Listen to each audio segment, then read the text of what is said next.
The story opens with the introduction of an extraordinary young prince named Kanade. He's admired across Japan not only for his striking appearance, but also for his wealth, influence, and noble lineage. From childhood, he has lived surrounded by luxury, grand estates, loyal servants, political advisors, and endless privilege.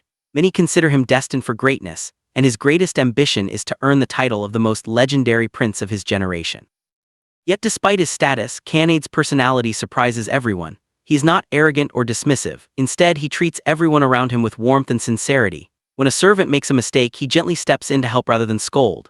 If someone is nervous in his presence, he reassures them. His kindness only makes him more admired. The young women who work at the palace are especially captivated by his gentle demeanor. On one occasion, a maid becomes so overwhelmed by his beauty that she faints. Rather than calling someone else, Kanade personally carries her carefully to her room, ensuring she is safe. Always by his side are two loyal aides. The first is Shiro, his childhood friend and closest confidant.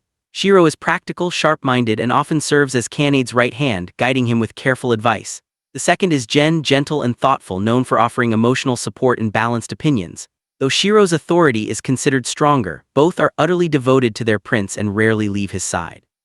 One evening, Kanade stands alone in his chamber, gazing at a framed photograph of his late mother. He speaks softly to her image, sharing his thoughts as if she were still alive. His mother passed away years ago, yet her presence continues to guide him. At that moment, his father, Takato, calls him to discuss something from the past. Takato reveals a long-hidden story. When he was young, he had deeply loved a woman named Nazuki, but circumstances prevented them from marrying. Nazuki has since passed away, leaving behind a daughter named Konan Shiratori. Takato explains that Konan now lives alone in difficult conditions, supporting herself through part-time jobs. Feeling responsible for Nazuki's memory, he asks Kanade to check on Konan and help her if necessary. Kanade accepts the responsibility without hesitation. The next day, accompanied by Shiro and Jen, he visits Shirigaken High School where Konan studies. The moment they step out of their luxurious car, the entire campus falls into chaos. Their uniforms reveal they belong to Royal Points Academy, an elite institution reserved only for the wealthiest and most influential heirs in the country. Students whisper excitedly, and many girls can hardly contain their excitement. Shiro questions why they have come to such an ordinary school. Kanade calmly explains that he wishes to meet the daughter of his father's first love. His aides exchange surprised glances. As they search for Konan, they encounter groups of girls who become so overwhelmed by the prince's presence that some nearly faint from excitement. Kanade politely thanks them for directions, which only increases their admiration. Meanwhile, he quietly instructs Jen to record a video of Konan when they find her, so he can show proof to his father that she is safe. Soon, his attention is captured by a girl performing in what appears to be a filming scene. She is dressed as a princess, reciting romantic lines about her prince being her idol and everything to her. Kanade stops in his tracks. Something about her innocence, her voice, and the way she carries herself stirs his heart instantly. He feels as though fate has placed her before him. Before he can approach, a director interrupts, telling them not to disturb the filming. They step aside and watch. When Kanade asks about a girl named Konan, the director casually reveals that the actress performing is Konan Shiratori herself. At that moment, Kanade feels something shift inside him. Watching her smile and move with natural charm, he places his hand over his chest. He whispers that she must be the princess he has always been searching for. For him, it is love at first sight. After filming ends, Kanade secretly follows Konan from a distance. His aides suggest approaching her directly, but he insists on observing quietly. He watches her change clothes and head to a restaurant where she works as a waitress. Seeing her labor so diligently, his heart softens further. Back home, he replays the video Jen recorded over and over again. He admires her expressions and the way she speaks. Jen agrees that she is charming, almost like a fairy tale princess. However, Shiro remains skeptical. He questions how an ordinary girl from such humble circumstances could possibly become their prince's future partner. Kanade immediately defends her. He says she is not ordinary to him. In fact, she reminds him of his mother. The way she smiles and speaks feels familiar, almost comforting. He takes her photo and shows it to his mother's portrait, declaring that he has found the girl he wants to marry. Jen later explains to Shiro why Kanade shares everything first with his mother's photo. After all, she raised him alone. Takato had been unfaithful repeatedly, causing deep pain.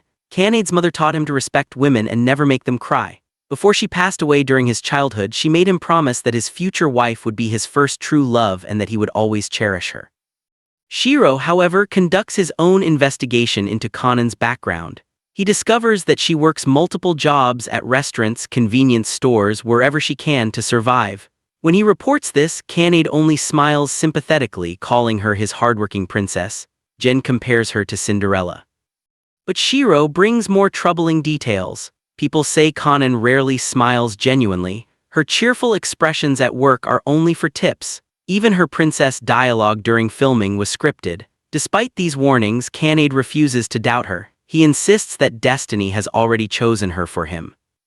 Determined, he waits outside her school in his car the next day. When Konan appears, he feels a surge of happiness. She tries to walk away, unaware he has been waiting. He calls out and introduces himself confidently as Prince Kanade. Without hesitation, he kneels before her and proposes that she become his princess. The entire area erupts with gasps and excitement. Students scream in disbelief, but Konan reacts very differently. Nervous and confused, she insists there must be a misunderstanding. She claims she is not the girl he is searching for and tries to leave. Kanade follows her, declaring that she is indeed the one he has been seeking. He explains his father's connection to her mother and confesses that he has not been able to forget her since seeing her. When he speaks of destiny, she questions what he means. He smiles and tells her she was made for him. Instead of being moved, she laughs at his fantasy-like words. She warns him not to drag her into his unrealistic world and pushes him away. He falls to the ground. Jen becomes furious and threatens her for disrespecting the prince, but she ignores him and walks off. Kanade remains seated, stunned, and heartbroken. From a distance, the school chairman observes everything with interest. Upon learning that the visitors are princes from an elite academy, he smiles mysteriously, sensing entertainment ahead. Back at the palace, Kanade lies awake, troubled. He begins doubting himself. Perhaps he misjudged her. Perhaps she is not the gentle princess he imagined. Shiro reminds him that he had warned him before. To emphasize his point, Shiro shows him a video of Konan behaving less gracefully, urging him not to be deceived by appearances. Watching the footage, Kanade feels his emotions grow heavier: confusion, disappointment, but also stubborn affection. Despite everything, the image of her as his destined princess refuses to fade from his heart. After that, the story introduces another important figure, the student counselor at Konan's school, a young man named Sono. He's known around campus not only for his position but also for his striking appearance and athletic build. Because of this, many girls admire him and whisper about him whenever he passes by. However, despite all his charm and popularity, he has one rather embarrassing flaw. He has an extremely poor memory when it comes to remembering people's names. This habit often lands him in awkward situations and occasionally turns him into the subject of light-hearted jokes among students. At that moment, his overly devoted assistant Mandy rushes up to him with urgent news. She informs him that Prince Kanade visited the school earlier that day. Sono is visibly startled by this information. A prince visiting an ordinary school is certainly not an everyday occurrence, curious and somewhat suspicious. He immediately asks the reason behind the visit. Mandy explains that the prince supposedly came to meet a girl named Konan. Hearing this makes Sono even more intrigued. He begins wondering who this mysterious girl could be. What kind of person would capture the attention of someone so influential? The narrative then shifts to Hattori, the chairman's secretary. He intercepts Konan and directly questions her about her connection with Prince Kanade. Konan reacts sharply, clearly annoyed. She insists that she has absolutely no connection to him. According to her, she does not know the prince at all. She explains that he had intended to meet someone else and that their encounter happened purely by accident. After saying this, she leaves immediately, not wanting to continue the conversation. However, Hattori remains unconvinced. In his thoughts, he resolves to investigate Konan's background thoroughly, determined to uncover the truth. Meanwhile, Kanade returns to his palace and openly acknowledges that his loyal aide Saikiro had been correct in his earlier advice. Kanade admits that he should have trusted him from the beginning and promises to listen more carefully in the future. A brief memory surfaces, revealing that Saikiro has been by Kanade's side since childhood. He has always supported him unwaveringly, which is why he proudly considers himself Kanade's true right-hand man.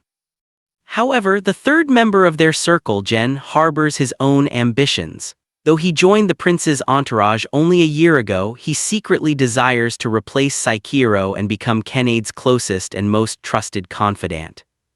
Later, Kanade stands before a photograph of his late mother. Filled with regret, he apologizes aloud. He confesses that he mistakenly compared Konan to his mother, only to realize that Konan is entirely different. At that moment, his father contacts him after having seen a video of Konan. The father remarks that the girl bears an uncanny resemblance to Kanade's mother and instructs his son to bring her to him next time. Kanade refuses angrily, insisting he has no intention of seeing her again. But his father, authoritative as ever, pressures him and expresses confidence that Kanade will ultimately obey. Reluctantly, Kanade finds himself compelled to visit Konan's home once more. When he arrives at her residence, he's struck by the modesty of her living conditions. The simplicity and clear signs of financial hardship surprise him. Suddenly, Konan's neighbor Haru appears and boldly introduces himself as her boyfriend. This claim shocks Kanade and his aides. Haru even issues a warning threatening severe consequences if Kanade dares to harm or disrespect Konan. Shortly after Haru leaves, Konan arrives and clarifies that Haru is not her boyfriend. She demands to know why Kanade and his entourage have come again. Kanade explains that his father insisted he observe her circumstances personally. Frustrated, Konan turns away angrily. In her haste, she almost loses her balance, but Kanade catches her. In the confusion, they accidentally collide, resulting in an unintended kiss. Overwhelmed and embarrassed, Konan immediately flees. Elsewhere, Saikiro confides in Gen that he wishes to keep Kanade away from Konan because he has romantic feelings for Kanade himself. Gen admits he had already suspected this. The following morning, Kanade attempts to eat breakfast calmly, but servants inform him that his father is returning home that day. Nervously, he jokes about whether his father will force him to see Konan again. As he recalls the accidental kiss, his face flushes so deeply that the servants worry he may be ill and consider summoning a doctor. Kanade quickly insists that he is perfectly healthy. Internally, however, he cannot understand why thoughts of Konan refuse to leave his mind. Back at the school, Sono arrives with his team in his role as student counselor. The same trio of girls who had previously admired Kanade and his ministers become flustered upon seeing Sono. When he politely asks them where Konan can be found, they eagerly provide the information. After thanking them, he approaches Konan directly and introduces himself formally. He then asks about her relationship with Prince Kanade. Irritated by the repeated questioning, Konan firmly states that there is no relationship whatsoever. Sono presses further, asking why the prince sought her out. Exasperated, she replies that she has no idea and wonders why everyone keeps asking her the same thing. Mandy scolds her for speaking bluntly, prompting Konan to offer a brief apology before leaving. Sono watches her thoughtfully. At the palace, Kanade learns that his father has indeed returned. Before they can speak privately, a powerful figure named Takato storms in and behaves disrespectfully toward Kanade's father.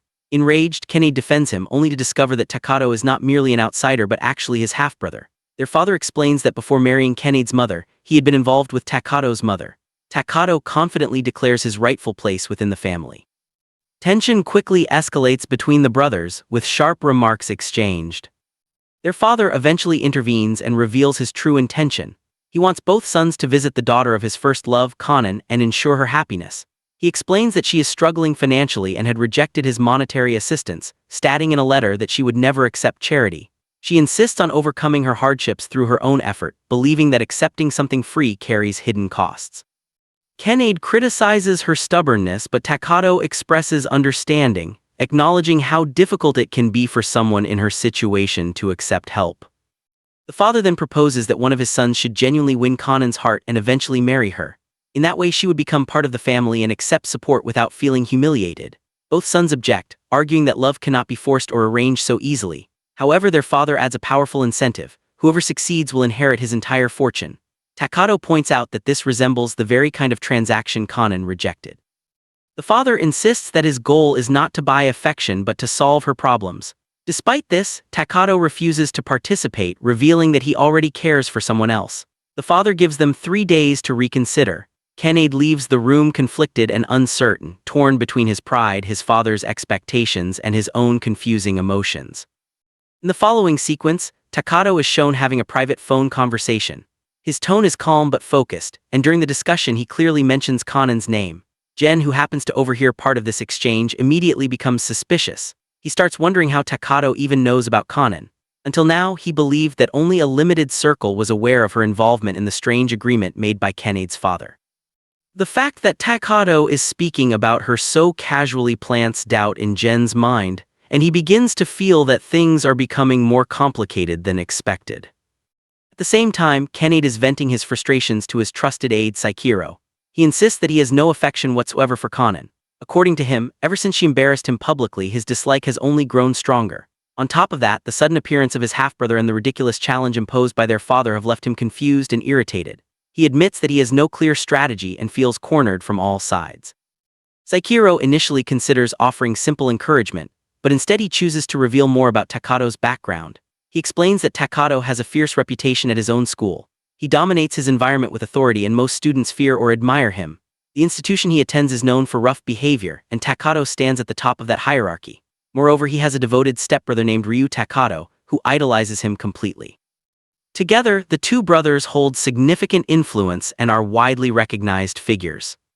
Hearing this, Kanade becomes even more concerned.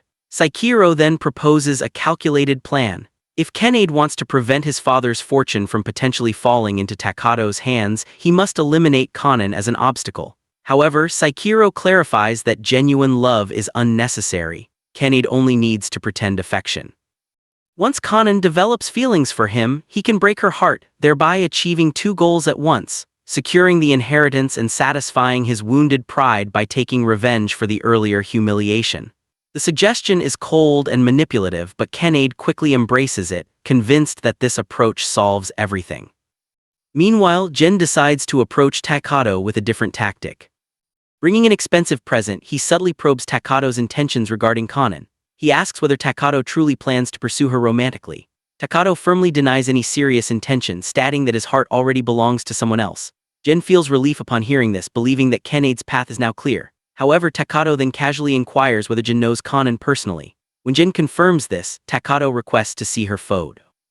Jin shows him a video he secretly recorded earlier. The moment Takado watches it, his expression changes dramatically. At first he appears stunned, but then his eyes light up with excitement. He murmurs with satisfaction that he has finally found her. His reaction suggests that he has been searching for Konan for quite some time, though Jin cannot fully grasp the meaning behind it. 3 days later, both Kanade and Takado stand before their father and announce that they accept the challenge. They will each attempt to win Konan's heart. Their father is pleased, claiming he knew they would eventually agree. Once outside, Takado questions Kanade's sudden change of heart, reminding him that he had previously spoken negatively about Konan. Kanade responds with a faint smile, suggesting that perhaps she seemed charming after all. He then counters by questioning Takado's motives, asking whether greed for wealth influenced his decision. Takado replies ambiguously, implying that while money may play a role, Konan belongs to him regardless. Tension builds as the brothers exchange competitive declarations. Back at Takado's home, his stepbrother Ryu awaits him anxiously. Ryu asks whether Takado has met his biological brother. Takado teases him about jealousy, but Ryu quickly denies it before nervously asking whether Takado intends to leave their family for his newly acknowledged relatives. Takado reassures him warmly that nothing will change. Their bond remains strong, and he has no intention of abandoning him. Their mother later confirms that Kanade's father is indeed Takado's biological parent. She explains the complicated history. She met the wealthy man while working at a club, unaware of his status at the time. Their relationship ended before she discovered her pregnancy. Ryu's father, who had admired her since youth, stepped in to support her and helped raise Takado. Financial assistance from the biological father eventually contributed to building their home. Takado jokingly claims credit for the house's existence, lightening the mood. During dinner, Takado attempts to confess that he has feelings for a girl named Konan, but Ryu inadvertently reveals that he already knows. Shocked, Takado demands an explanation. Ryu reminds him that he drunkenly mentioned her name the previous night and called her his heroine of justice. Curious, Ryu had searched Takado's phone, found the video, tracked her school, and even met her personally. Memory surfaces from a year earlier. Takado had been disappointed with exam results when he witnessed a group of boys attacking someone. A courageous girl intervened and fought them off. That girl was Konan. Since that day he admired her bravery, believing her to be strong and fearless. However, Ryu claims that when he met her she appeared ordinary and somewhat timid. According to her explanation, the fight Takado witnessed had actually been part of a filmed scene. Takado refuses to accept this version, convinced she concealed her true strength. On Valentine's Day, Takado and Ryu visit her school. Students are captivated by their presence. Takado enthusiastically approaches Konan, grabbing her hand and calling her his destined heroine. Ryu supports the narrative, claiming his brother has waited a year for her. Takado blushes, convinced fate brought them together. Konan responds politely, thanking him for the compliments. Unknown to Takato, Ryu had secretly paid Konan to maintain the illusion of being a bold and heroic figure in front of his brother. She accepts the payment cheerfully, promising to continue the performance if compensated. Ryu justifies his actions by prioritizing his brother's happiness. Later, Ryu struggles internally. Though he deeply loves and respects Takato, he begins developing feelings for Konan himself. He remembers how Takato always defended him during childhood bullying and gave him confidence. Determined not to betray his brother, he vows to suppress his emotions. However, sleep evades him as thoughts of Konan linger. The next day, Takato attempts to greet Konan at school again. Ryu unexpectedly proposes that he and Konan should go on a date next time. She agrees with a smile, further thrilling Takato. Afterward, she discreetly extends her hand for payment. Ryu negotiates briefly but ultimately hands over the money. He saves her contact information under a coded name to avoid suspicion. Soon afterward, Sono encounters Takato and questions his presence. Takato boldly declares that Konan will become his future wife. When Sono mentions that Prince Kdrama is also interested in her, Takato's expression hardens. He asserts possessively that no one else has the right to claim her. Meanwhile, Ryu silently wonders how long he can maintain this delicate balance without everything unraveling. In the following part of the story, the tension surrounding Konan grows even stronger. A new confrontation begins when Kiyosuke suddenly approaches her with visible anger. His expression is harsh, and without any greeting he demands to know who Ryu is and what he is doing near Konan. His tone is accusatory, as if he believes Ryu has no right to be there. Ryu, who is not someone to stay silent when challenged, immediately fires back with sharp words of his own. What starts as a simple question quickly turns into a heated exchange. Not far away, Takato is secretly observing the situation. He does not reveal himself at first, choosing instead to watch carefully. At the same time, Sono and his group trail behind as well, curious about the commotion. The argument between Kiyosuke and Ryu intensifies. Their voices rise, and within moments the disagreement escalates into physical confrontation. Students gather around, sensing drama. Konan, who has been standing at the center of this chaos, finally reaches her limit. Frustrated and unwilling to let misunderstandings continue, she speaks the truth directly to Ryu. She admits that her sweet and heroic behavior in front of him was nothing more than an act. She only played along because he had been paying her. The fight he once witnessed was not an act of real bravery but part of a filmed scene. She and her team had been shooting content, and he misunderstood the situation completely. Ryu is stunned. He asks her in disbelief whether this means she is neither a defender of justice nor some kind of angelic figure as he had imagined. Konan bursts into laughter at the word angel, telling him that his imagination had gone far beyond reality. Everyone nearby is shocked by the revelation. The illusion surrounding her crumbles in an instant. Despite this, Ryu does not react with anger. Instead, he grows emotional. He says that even if she is not a heroine, she is still remarkable. In his eyes, she is a girl struggling against many hardships, and that alone makes her admirable. His sincerity surprises Konan. Before anyone can process what is happening, Ryu suddenly leans forward and kisses her. Gasps echo around them. Kiyosuke's friends freeze in disbelief. Sono stares wide-eyed. Even Takato is caught off guard. After the kiss, Ryu wraps his arms around Konan and boldly declares that his feelings are genuine. Whether she accepts him or not, he promises that one day she will return his affection. Konan pushes him away immediately, furious. She reminds him that she is not a trophy to be won or conquered. With anger burning in her eyes, she runs from the scene, leaving everyone stunned. Hidden among the crowd, Kdrama witnesses everything. Rage floods him.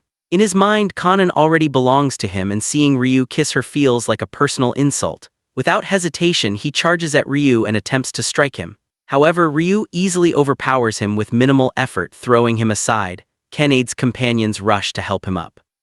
Humiliated but still furious, Kdrama warns Ryu never to approach Konan again. His threat is so intense that even his own friends feel uneasy.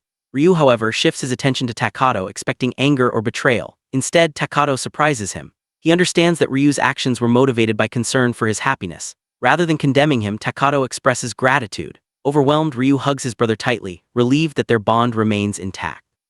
Sono, who has been observing quietly, applauds Ryu's boldness, even joking about Kdrama's dramatic threats. The atmosphere briefly lightens, then Ryu turns to Sono with a request. He asks for assistance in transferring both himself and Takato to Konan's school. The announcement shocks everyone. Takato initially resists, arguing that loyalty to their current school matters. Ryu counters that his decision is entirely about Konan, not about rivalry or pride. Sono hesitates, but his team nudges him into accepting the transfer request. Soon the news spreads widely. Kanade learns from Jen that both Takato and Ryu are officially moving to Konan's school. Social media buzzes with excitement. Thousands react within hours and their popularity rises dramatically. Determined not to be left behind, Kanade announces that he too will enroll there. His friends remind him of the humiliating kiss, but he insists it was forced and vows revenge. A flashback reveals something deeper. Kanade's feelings for Konan began long before all of this. Years ago he saw her crying alone after someone destroyed a photograph that meant something important to her. That image left a mark on him. He resolved to become strong enough to protect her from ever shedding tears again. He trained relentlessly, improved his appearance, built influence with his loyal companions, and cultivated the image of a perfect prince. Yet despite his confidence in every other area, he always failed to confess his feelings whenever he stood before her. Words abandoned him.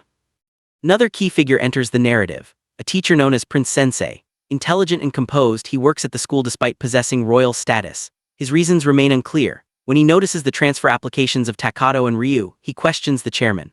Upon learning that their interest revolves around Konan, he becomes thoughtful. The chairman remarks that Konan's presence has unexpectedly increased the school's popularity, as powerful young men continue to gather around her. Soon afterwards, Sono approaches Konan publicly and shocks everyone by proposing marriage on the spot. Students scream in astonishment. Kanade and Takato both bristle with discomfort. Konan remains silent at first. Ryu challenges Sono, asking him to explain his feelings properly. Sono responds with a vague statement about love being beyond explanation. However, when Konan tests him by asking him to say her name, he freezes. His chronic habit of forgetting names betrays him. Unable to answer, he becomes the subject of laughter. Konan walks away without another word.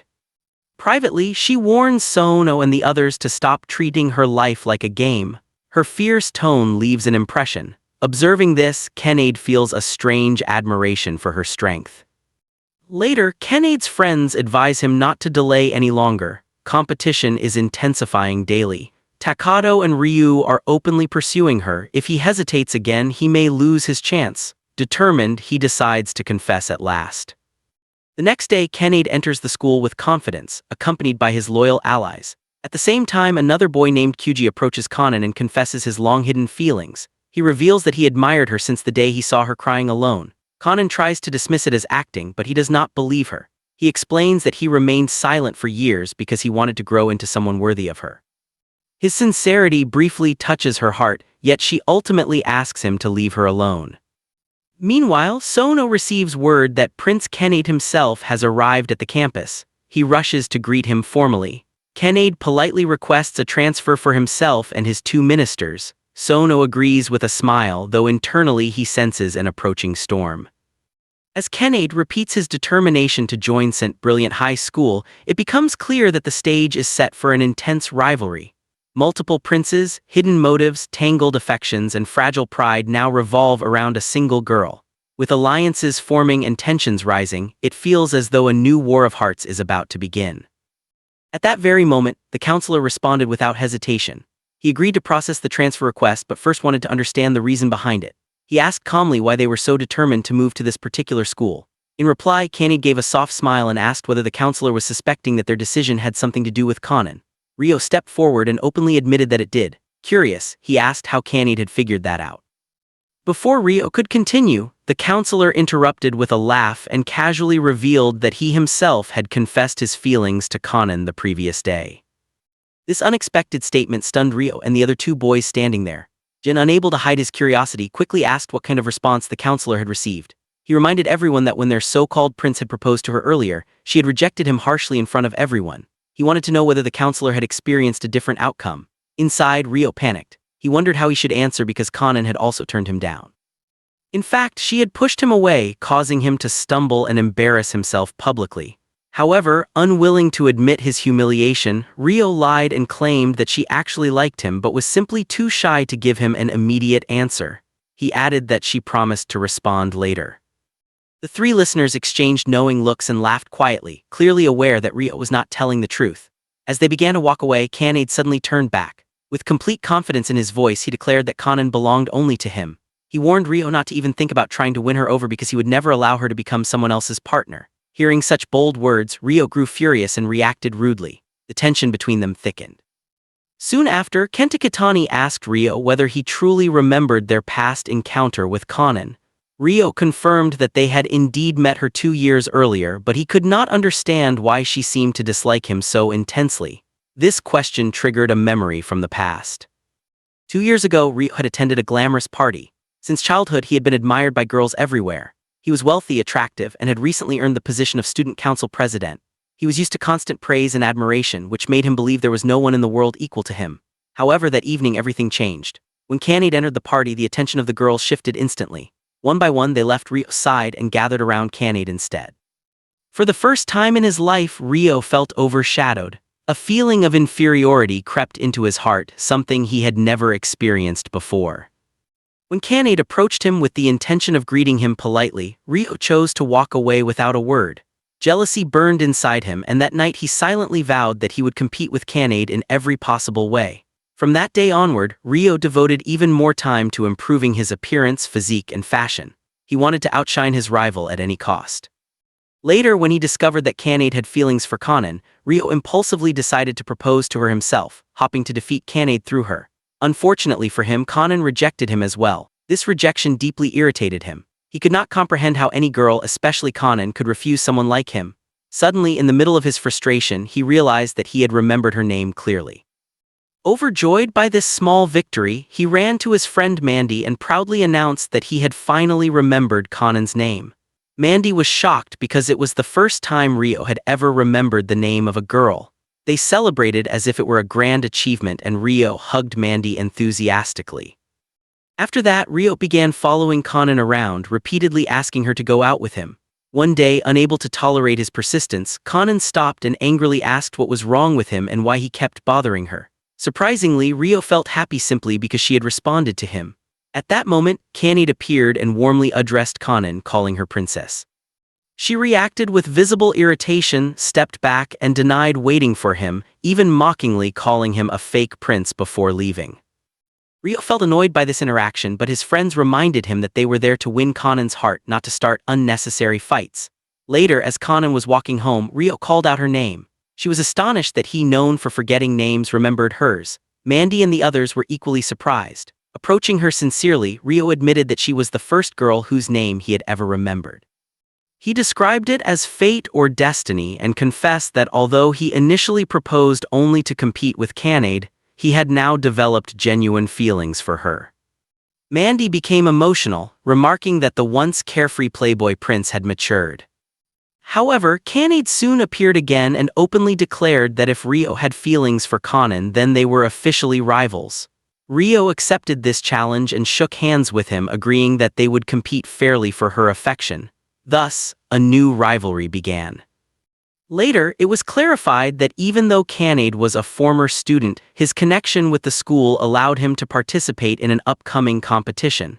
This revelation filled him with happiness because he had feared losing his opportunity forever. His friends called him and he left with renewed excitement. One evening, Ryo headed toward Konan's house and noticed someone secretly following her. Acting quickly, he grabbed the person from behind and discovered it was Koki. Koki explained that he had come to protect Konan as her unofficial bodyguard.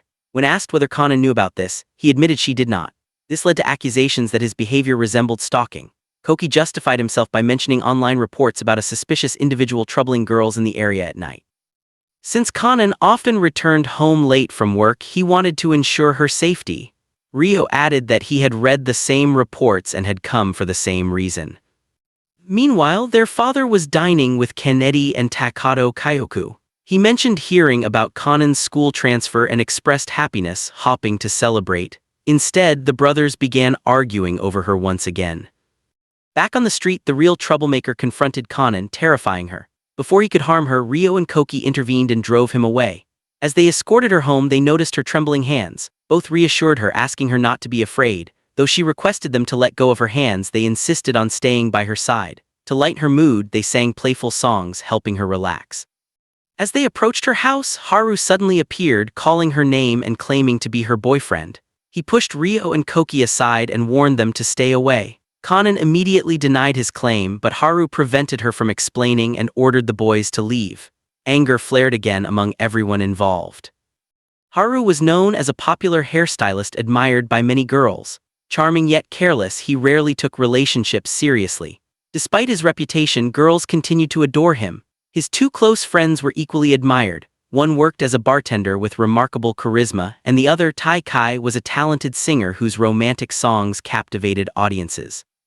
Later, when Haru called Konan, she told him that the criminal had been caught, so protection was unnecessary. Haru calmly replied that he was not concerned about the criminal but about the two boys who had walked her home while holding her hands.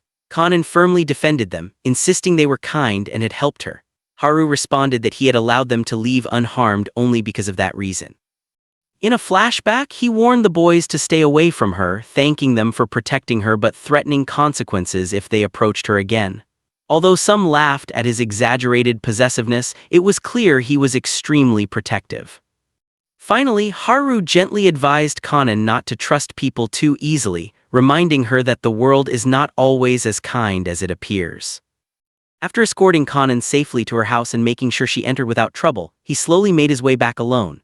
His steps were calm but his thoughts were far from peaceful. On another side of the city, Haru was recounting the previous day's frightening incident to his close friends Sho and Teichi. As soon as they heard that Konan had been attacked, Takato's expression darkened with fury. He clenched his fists and demanded to know who had dared to lay a hand on her. Ryu quickly tried to ease his anger, explaining that the culprit Sai had already been apprehended, so there was no longer an immediate threat.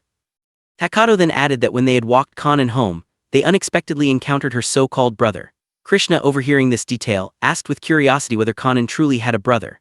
Takato clarified that Haru lived next door and had always protected Konan as if she were family. Since childhood, the two had shared a deep friendship, almost like siblings.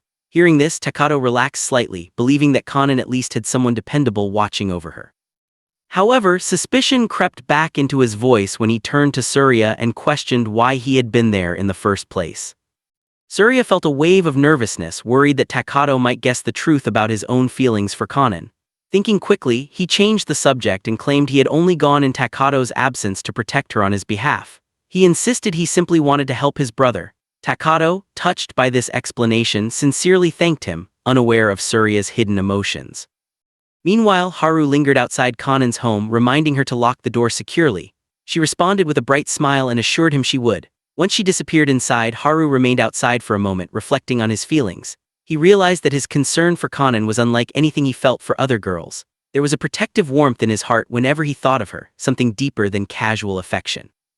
The story then drifted into memories from 4 years earlier. Back then, Konan had been sitting alone outside her house, her face pale with sorrow. Haru had approached her, asking gently what had happened. Through tears, she revealed that her mother had passed away. At first, Haru refused to believe it, thinking she must be joking. But as she explained the situation in detail, he understood the painful truth. From that day forward, Konan began taking on small jobs to help repay her father's debts. Unfortunately, many of her friends distanced themselves, afraid she might ask them for financial help. She found herself isolated, yet she never allowed despair to break her spirit. Haru was the only one who stayed consistently by her side. He supported her quietly, offering comfort without pity. When he received his first paycheck, he tried to give the money to her, hoping to ease her burden. Konan gently refused, explaining that her mother had taught her that nothing in life comes without a price. She believed that only money earned through personal effort held true value. Haru was deeply moved by her strength and dignity. From that moment, he made a silent promise to protect her in any way he could. Whenever she lacked money for small luxuries like a haircut, Haru would cut her hair himself, determined to see her smile. Once he took her to a quiet place where he often went to clear his own mind. There Konan cried but declared firmly that she would never give up on life. Watching her resilience, Haru decided he would remain her guardian figure forever. Even after achieving fame in his profession, he chose not to move away from his modest home so she would never feel alone. In the present, Haru admitted to himself that his feelings for Konan were different from those he felt toward other girls. Yet recently, seeing so many boys surrounding her stirred an unfamiliar ache within him. He began wondering what was happening at her school and resolved to investigate personally. The next scene unfolded on the first day for new students. Before classes began, Kanade arrived outside Konan's house. She was surprised to see him waiting there. With confidence, he stated that he had come to take her to school, casually claiming her house happened to be on his route. Takato immediately mocked him, pointing out that her house was nowhere near his usual path. Konan firmly declined the offer, saying she preferred taking the bus as usual. Although Kanade felt irritated by her refusal, he tried to remain composed and insisted she accompany him, arguing it would be safer. She began walking away, determined not to change her mind. Suddenly, Kanade noticed a small injury on her hand and asked whether someone had hurt her. Konan brushed it off, saying she had injured herself while working in the kitchen. He awkwardly claimed he had only been guessing. Takato then revealed that Kanade had researched her neighborhood online, clearly worried about her safety. Konan looked at him seriously and asked if he was concerned about her. Before she could finish speaking, Kanade gently cupped her face and urged her to hurry, saying they were running late. Without further debate, he took her hand and led her toward the car. Elsewhere, Takato and Ryu were saying goodbye to their previous schoolmates. Their classmates pleaded with them not to leave, joking that the school would lose its excitement without them. Takato apologized but explained he had to move forward, when urged to stop him. Ryu declared emotionally that he could not abandon his brother and would go along as well. The farewell turned tearful, yet they promised to remain connected at heart. Inside the car, Konan sat nervously beside Kanade, hardly believing she was riding with someone often called a prince by their peers. Upon arriving at school, Takato and Ryu were greeted by curious students who confirmed their transfer. Attempts at friendly introductions were quickly overshadowed by Takato's intimidating demeanor. Soon after, Kanade stepped onto campus, drawing everyone's attention. Gasps spread when students noticed Konan arriving with him. Takato accused Kanade of unfair tactics, declaring that he would escort Konan himself the next day. Koki insisted he would take on that role instead. An argument erupted, each claiming the right to accompany her. Frustrated, Konan raised her voice and told them she did not need anyone's assistance. She compared their behavior to a competition prize as if she were an object to be won. Silence followed her sharp words. Takato insisted his feelings were sincere, while Kanade countered by mentioning a deal involving their father. Konan laughed bitterly, concluding she must simply be an item in their rivalry. Despite their protests, she walked away, stating she already had enough burdens in life and did not need romance complicating matters further. Inside the school building, Hattori stopped Konan and brought her to the chairman's office. There, the chairman requested a favor. At the same time, Ruch struggled privately, staring at his own photos and questioning why he could not make Konan fall for him. Soon, Haru entered the school with Sho and Taichi, announcing their intention to participate in the prince competition. Ruch reacted with alarm, realizing the rivalry would intensify. Posters advertising the legendary contest appeared across campus. When asked if he would participate, Takato confirmed he would, given his leadership position. Kanade claimed indifference. However, everything changed when Konan publicly declared that she would date the winner of the competition. Shock rippled through the crowd. In truth, the chairman had secretly offered her a contract promising a large reward if she played along. Knowing she needed money to clear her father's debts, she convinced herself she was earning it through acting rather than accepting charity. With her announcement made, every participant grew fiercely determined. Later, Kanade and Takato confronted their father, stating that their desire to win was no longer about any agreement but about genuine feelings. Their father encouraged them to pursue her happiness sincerely. At home, Kanade insisted Konan would become part of his family. When teased about his obvious affection, he angrily denied it, claiming he only sought revenge. He declared he would break her heart once she cared for him. Yet his friends suggested he was merely refusing to admit he had fallen in love. Offended, he rejected the idea. Koki then boldly declared that regardless of anyone's denial, he would be the one to win Konan's heart. Kanade immediately countered that he would never allow that to happen. And so, yet another fierce rivalry ignited, with emotions growing more complicated than any of them were willing to admit. The following morning, the atmosphere near the school gates felt completely different from usual. As Konan approached the entrance, she immediately noticed a large gathering of familiar faces. Nearly every so-called prince was standing there as if waiting for someone important. The moment she realized that all of them were gathered in one place, she hesitated and almost turned around to avoid the attention. However, several voices called out her name at once, stopping her in her tracks. One by one, the boys stepped forward to declare why they had chosen to participate in the legendary prince competition. Kanade was the first to speak. With calm confidence, he explained that his only motivation for entering the contest was Konan herself. He wanted the opportunity to win and take her on a proper date. His tone was steady, but the determination in his eyes was unmistakable. Takato followed without hesitation. He openly admitted that his reason was also Konan. Unlike Kanade, he emphasized that his feelings were genuine and heartfelt. He was not chasing glory or fame, he wanted her to become part of his life because he sincerely liked her. Next came Sono, who declared that ever since he first heard Konan's name, he had set his sights on her. For him, the competition was simply a path toward achieving that goal. Koki then stepped forward enthusiastically, stating that he too was competing solely for Konan. He boldly claimed that there was nothing he would not do to win her over. When Richie spoke, his response stood out. He calmly clarified that his ambition was not focused on Konan at all. His objective was victory itself, the honor, the title, and the recognition that came with becoming the Prince of Legend. Haru concluded the introductions by explaining that he had entered for reasons similar to Richie. He was drawn by the prestige of the competition, but he also carried a personal motive. He wanted to confront the culture that allowed girls like Konan to be harassed. He mentioned that someone close to him had once suffered in a similar way, and he refused to let history repeat itself. Listening to all of this, Konan felt overwhelmed. Each of them stood before her with his own blend of ambition, pride, and emotion. The question hung heavily in the air among all these determined contestants who would ultimately claim the title of Prince of Legend. Behind the scenes, however, the reality was far more complicated. The boys believed that the winner would earn the right to date Konan, but she herself had never truly desired to become the prize of such a contest. The entire arrangement had been orchestrated by the school chairman. Though Konan appeared to cooperate publicly, her heart was not fully in agreement with the situation. Later in class, Konan rested her head on her desk, exhausted by the constant tension. Kanade approached her with an extravagant bouquet of flowers. Presenting it with dramatic charm, he asked if she liked them. Konan stared at the expensive arrangement in surprise.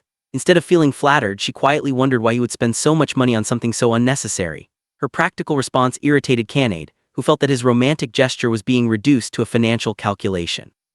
At that moment, he remembered advice he had once heard: genuine affection cannot be purchased with wealth, it must be expressed through sincerity. Adjusting his approach, he handed her a small toy instead, explaining that he had originally intended it for his younger sister but decided to give it to her instead. This time, Konan's reaction was completely different. She smiled warmly and admitted she truly liked the simple gift. The classroom buzzed with surprise, and Kanade felt an unexpected sense of triumph. When he proudly explained how he had obtained the toy by finishing several snack packets, Konan burst into laughter. The heavy atmosphere lightened, if only slightly. However, Takato watched the exchange with visible jealousy. When questioned about his feelings, Kanade loudly denied having any real affection for Konan. He insisted he was merely strategizing to win her over for his own purposes. His harsh words were overheard by others, causing tension to ripple through the room. Soon after, Koki approached Konan directly and asked whether she truly intended to date whoever won the competition. Instead of answering, she quietly walked away. As she moved down the corridor, the princes instinctively formed a line behind her, almost like a parade. Koki jokingly insisted he should not be left out, but his tone quickly shifted to seriousness when he declared he had liked her longer than anyone else. Another argument erupted, voices rising over one another. Konan remained silent until Ryu approached her gently and remarked on the number of admirers she had gathered. Her response was tinged with sadness. She confessed that sometimes she felt more like an object than a person. Ryu tried to reassure her, insisting that at least some of the feelings involved were real. She did not reply. Elsewhere, Takato discussed the competition with his team. They questioned whether he was truly serious about Konan or simply driven by rivalry. He affirmed his sincerity but acknowledged the strength of their opponents. Even so, he refused to back down. The determination among all participants intensified as they declared their intent to win. Meanwhile, the chairman celebrated the influx of talented contestants. He proudly announced that the event would be broadcast worldwide. Audiences from multiple countries would watch online and cast their votes. The boy who captured the most hearts would earn the title of Prince of Legend. Preparation began in earnest. Each competitor trained in his own way. Some practiced romantic lines meant to quicken a girl's heartbeat. Others rehearsed dramatic gestures or refined their stage presence. There were moments of embarrassment and laughter as they tested their approaches on one another. Despite the rivalry, there was also an undercurrent of camaraderie in their shared effort. Finally, the long-anticipated competition day arrived. The event extended beyond the school walls. Special audiences were invited and online viewers joined from around the globe. Excitement filled the air. Before the official start, Takato sought out Konan and assured her that he would claim victory. When he noticed Kanade nearby, jealousy overtook him and he impulsively kissed Konan in an attempt to provoke his rival. Kanade, witnessing the scene, felt a sharp pang of envy and walked away in frustration. Konan, left behind, felt hurt and conflicted, sensing once again that her feelings were secondary to their rivalry. The competition commenced with the first round. Each participant had to approach a girl on stage and impress her while the audience voted live. Sono used bold confidence, pressing his hand against the wall near his chosen partner. Saikiro charmed his audience with direct eye contact. Koki promised unwavering protection in theatrical style. Rich delivered heartfelt declarations. Each collected votes according to his strengths. Takato stepped forward with commanding charisma, declaring that the girl before him belonged by his side. His performance propelled him to the top ranks. Then Kanade took his turn. With a soft smile he addressed his partner as my princess, and the crowd responded enthusiastically. His popularity soared and he emerged victorious in the first round. The second round tested composure. Contestants faced each other and attempted to maintain straight expressions while making exaggerated faces. Laughter meant elimination. Some fell quickly, others managed impressive self-control. Victories shifted among the participants. Next came teamwork challenges, including races where partners' movements were tied together. Coordination proved as important as charm. A musical chairs-style event followed, adding physical competition to the mix.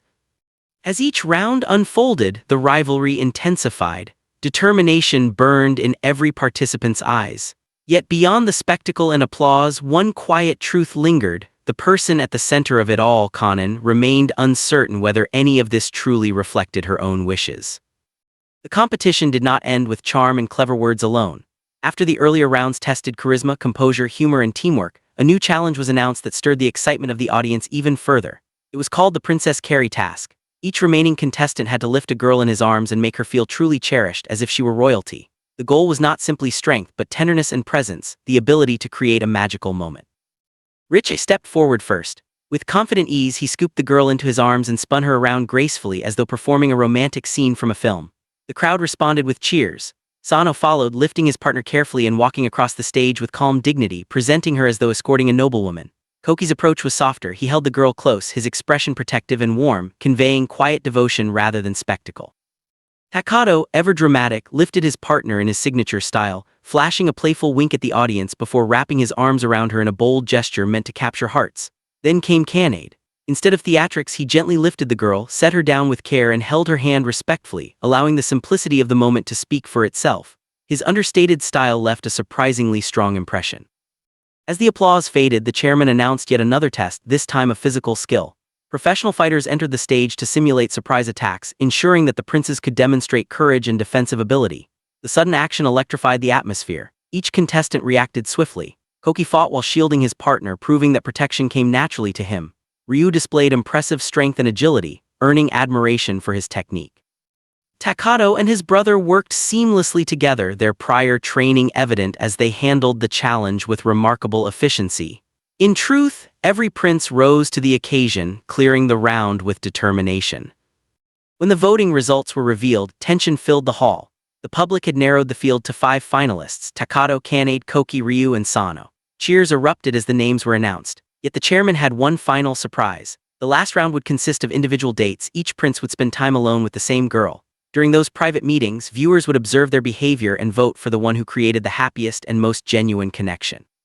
Confusion spread among the finalists. How could they prepare for a date without knowing the girl's personality or interests? But when the final participant stepped onto the stage, all uncertainty vanished. It was Konan. Shock quickly transformed into excitement. Each prince realized that this was not merely a test, it was an opportunity to express what had long been in his heart. Behind the bright lights and applause, however, a hidden truth remained. The arrangement had been designed by the chairman. The promise that the winner would date Konan was part of a staged narrative, one that Konan had reluctantly agreed to for financial reasons. She carried the burden of her father's debt and had accepted the role to secure the money she desperately needed.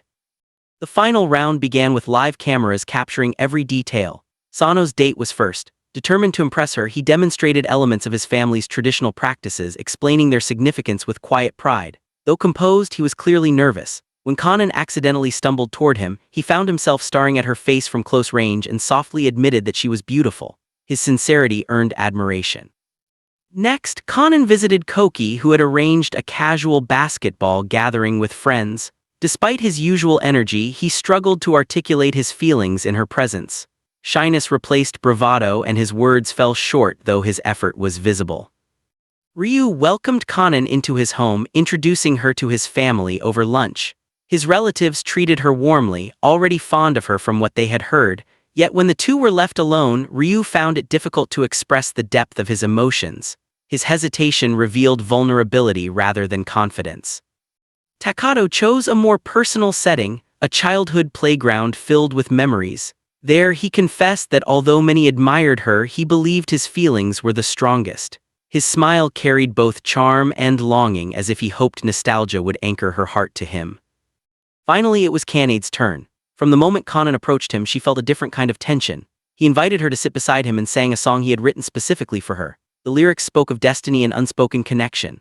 As his voice carried through the air, Konan felt her defenses weaken. When the song ended, Kanade gathered his courage and kissed her. The other princes protested, arguing that he had crossed the boundaries of fairness. Konan, overwhelmed, tried to step away. Kanade briefly removed the camera, embracing her and confessing that he could not bear the thought of losing her to someone else. She pushed him back, shaken by the intensity of the moment. When the results were announced, Takato publicly admitted his love for Konan, no longer hiding behind rivalry. Then came the final declaration. Kanade had received the highest number of votes and was crowned the next legendary prince. Applause echoed through the hall. Yet when he approached Konan with the expectation of a celebratory date, she calmly stated that she had made no true promise. The truth unraveled quickly. Konan confessed that her participation in the romantic narrative had been an act, part of an agreement with the chairman to earn money and repay her father's debts. She had not forced anyone to compete, they had chosen to do so themselves. She also confronted Kanade directly, accusing him of acting out of pride and stubbornness rather than genuine affection. Her words pierced him and she walked away in tears. In the aftermath, each prince grappled with his own disappointment. Takato admitted that, despite feeling deceived, he respected Konan for striving to solve her problems independently. Kanade, however, struggled deeply. Though celebrated as the winner, his heart felt hollow. Soon after, Sono approached Kanade with a photograph Konan had thrown away. It was an image of Kanade from a party years earlier. Through conversation, he learned that Konan had worked at that event and had secretly kept the photo since then. Memories resurfaced of a moment when she had fallen into water after being pushed, and he had quietly helped her up, wiping her tears without knowing the impact he left. Realization struck him. Her feelings had begun long ago. Determined not to lose her again, Kanade rushed to her workplace. Confronting her gently, he showed the photograph and asked for honesty. Tears filled her eyes as she admitted she did not hate him, she loved him. The admission dissolved the walls between them. He confessed that from their first meeting he had felt an unexplainable pull toward her, but pride and misunderstanding had clouded his judgment. Konan hesitated, fearing the differences between their worlds. Yet Kanade silenced her doubts with a heartfelt declaration. He wiped her tears just as he had years before, repeating the gesture that had unknowingly planted the seed of her love. This time, when he kissed her, it was not an act of competition but of clarity. She embraced him, and in that embrace, both found the peace they had been chasing through rivalry and confusion.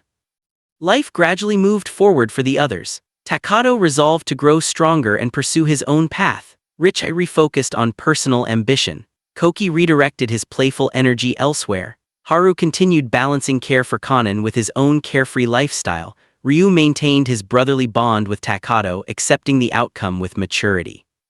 In the final scene, Kanade and Konan walked side by side, hands intertwined. No cameras, no competitions, just quiet certainty. They had moved beyond games and misunderstandings. Whatever differences lay between their backgrounds, they chose to face the future together, writing a story no longer dictated by rivalry but by mutual love and understanding.